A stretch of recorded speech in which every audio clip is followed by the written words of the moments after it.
I know that's going to show up somewhere, Guido, in a place I don't want to see it.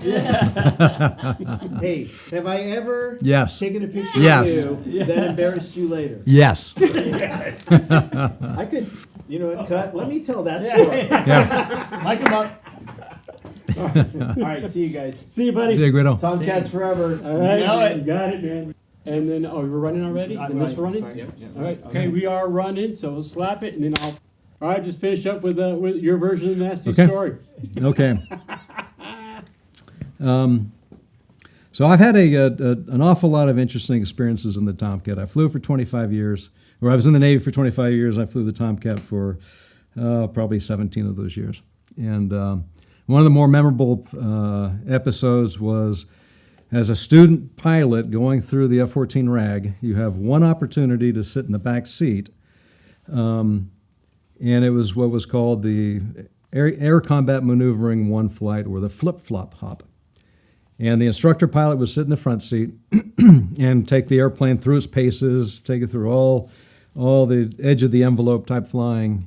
And you would sit as an instructor or a student pilot, you'd sit in the back and you'd watch everything. And then you'd come back and you'd swap seats and get a full bag of gas, and you'd go back out and do it again. So we were on the first phase of that training flight, and I'm sitting in the back seat, and Nasty Manazar is in the front seat, my instructor, and we go through all the paces of the Tomcat, and it's flying beautifully, and we're taking it to the edge of the envelope, and we finish all the necessary maneuvers that we were supposed to cover, but we still had some gas left over.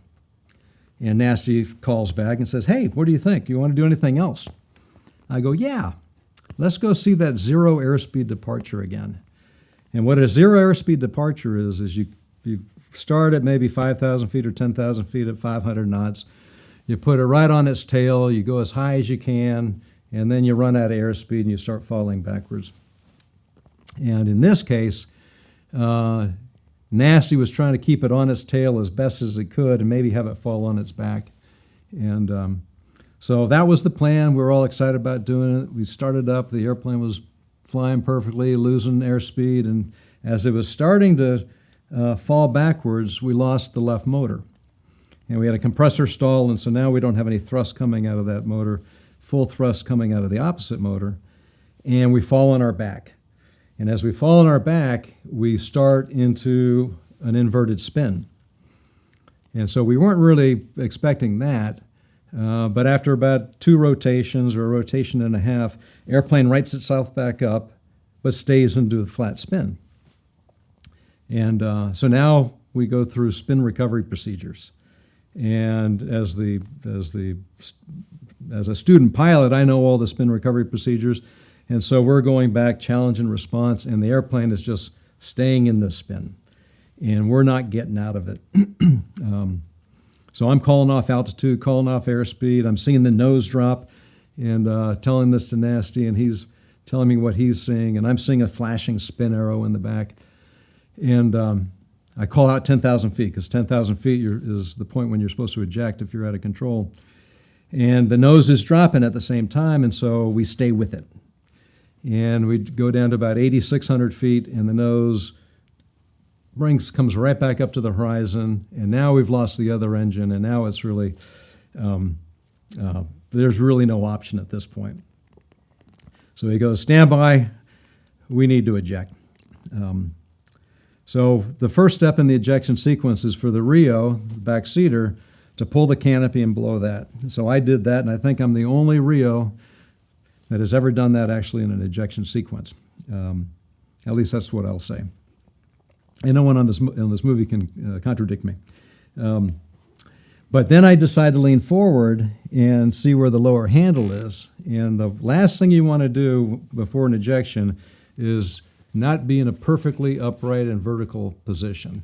Because as you eject, it's about 28 Gs, and you go racing out of the cockpit.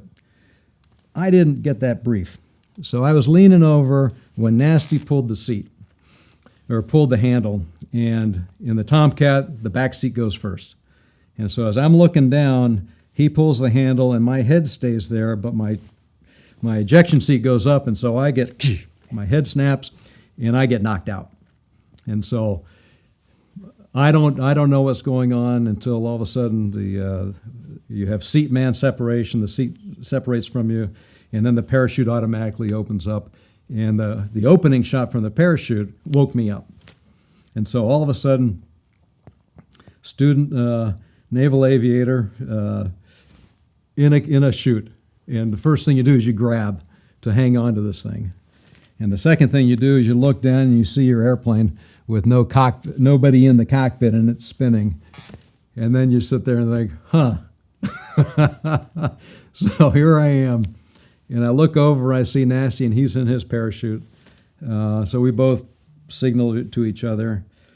And in the recovery procedures, you remember the acronym IROK. You inflate your life vest first, then you release your seat pan so that you have a life raft and your radio and everything available, and can climb into a life raft when you're in the water. And then you do options.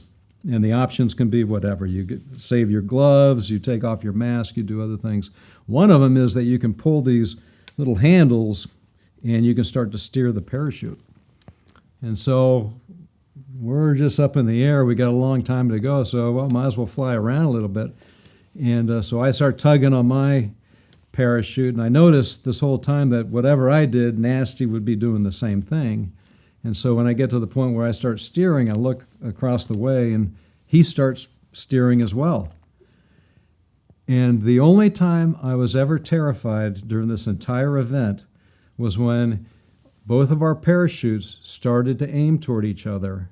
And as I'm turning left, the parachute's turning left, and now we're coming right at each other, and I can, at the same altitude, and I am terrified that our parachutes are going to hit, and we're going to fall up the rest of the 7,000 feet to our deaths in the water. And at that point, I'm yanking as hard as I can to turn it. He's doing the same. And as we pass in close proximity, it's like, I'm not getting near you ever again. End up in the water, we get rescued and live to tell another story. Way too long, but hey. No, it's good. It's good. Larry, was that awesome? I was riveted. I tell you. All right, let's True. It was all true. And see the entire film, now streaming on Amazon and Tubi TV.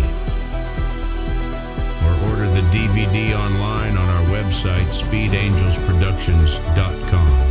Don't forget to subscribe to the channel and comment below so as not to miss new upcoming videos. Thanks for watching.